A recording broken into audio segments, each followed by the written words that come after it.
झारखंड के जननायक और झारखंड को स्थापित करने वाले दिशोम गुरु दिवंगत शिबू सोरेन को गए आज 5 महीने हो गए। लेकिन आज भी झारखंड के हर बच्चे बूढ़े के दिलों में बसे हैं दिशोम शिबू सोरेन। और आज जब उन्हें पद्म भूषण से नवाजा जा रहा है तो ये हर उस झारखंड वासी और हर उस आदिवासियों के लिए गर्व की बात है। दिशोम गुरु के नाम से विख्यात शिबू सोरेन को केंद्र सरकार द्वारा पद्म भूषण सम्मान से नवाजे जाने की घोषणा ने प्रदेश में हर्ष की लहर दौड़ा दी है। यह सम्मान न केवल एक व्यक्ति का है बल्कि झारखंड के उन तमाम शोषितों और आदिवासियों के संघर्ष का प्रतीक है जिनके हक के लिए सोरेन ने आधी सदी से ज्यादा समय तक लड़ाई लड़ी। केंद्र सरकार के इस ऐलान के बाद सीएम हेमंत सोरेन ने अपने सोशल मीडिया एक्स पर एक भावुक पोस्ट जाहिर किया है। उन्होंने झारखंड की जनता और केंद्र सरकार को धन्यवाद देते हुए कहा कि स्वर्गीय दिशोम गुरुजी का जीवन राजनीतिक सीमाओं से कई परे अनंत तक जाता है। उनका संपूर्ण जीवन समता, समावेशी और सामाजिक न्याय, अस्मिता, आदिवासी पहचान, शिक्षा, महिला सशक्तिकरण तथा शोषित वंचित वर्गों के हक और अधिकारों के लिए गए विराट संघर्ष का साक्षी रहा है। यह वही संघर्ष था जिसने दशकों की सामाजिक और राजनीतिक लड़ाई के बाद झारखंड को उसका अपना राज्य दिलाया और झारखंड वासियों को झारखंडी होने का गर्व है। वही कल्पना सोरेन ने भी भावुक पोस्ट करते हुए लिखा कि मेरे बाबा हम सभी के अभिभावक स्वर्गीय दिशोम शिबू सोरेन जी को पद्म भूषण सम्मान की घोषणा झारखंड के लिए गर्व का क्षण है।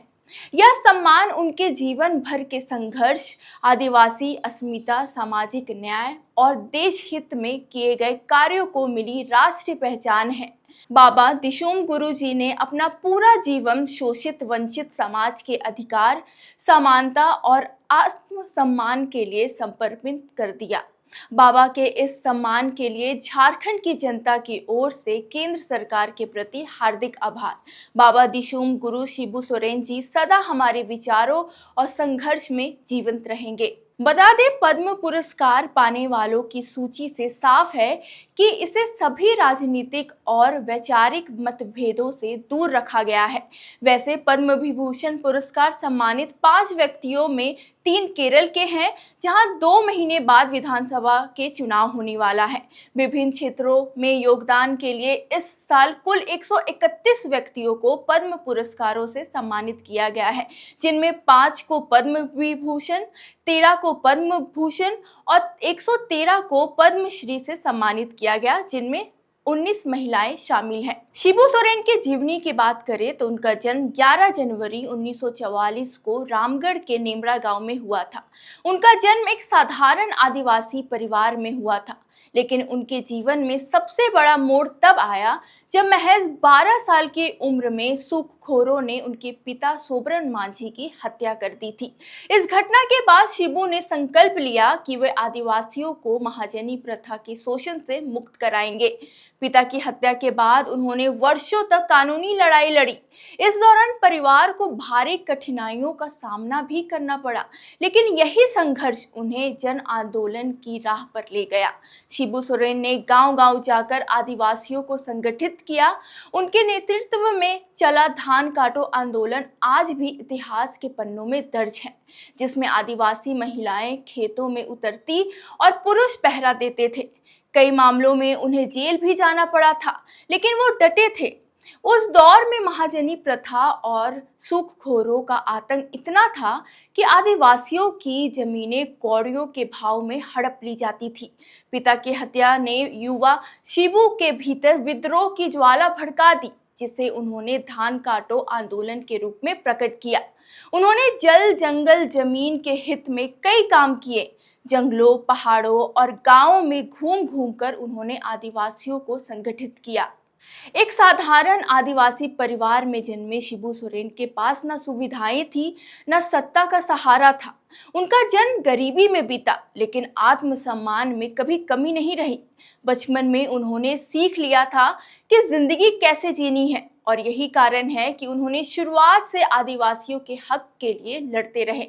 जल जंगल जमीन सिर्फ एक नारा नहीं था, यह एक सम्मान और यह आदिवासियों के अस्तित्व की लड़ाई थी।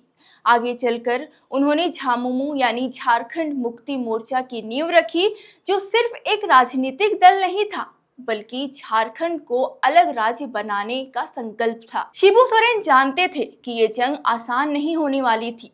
उन्हें जेल जानी पड़ी, कोर्ट कचहरी के चक्कर काटने पड़े, यहाँ तक कि राजनीतिक साजिशों में भी फंसे, लेकिन उन्होंने कभी हार नहीं माना। उन्होंने भले ही सत्ता की लड़ाई लड़ी, 3 बार मुख्यमंत्री भी बने, लेकिन जनता का साथ कभी नहीं छोड़ा।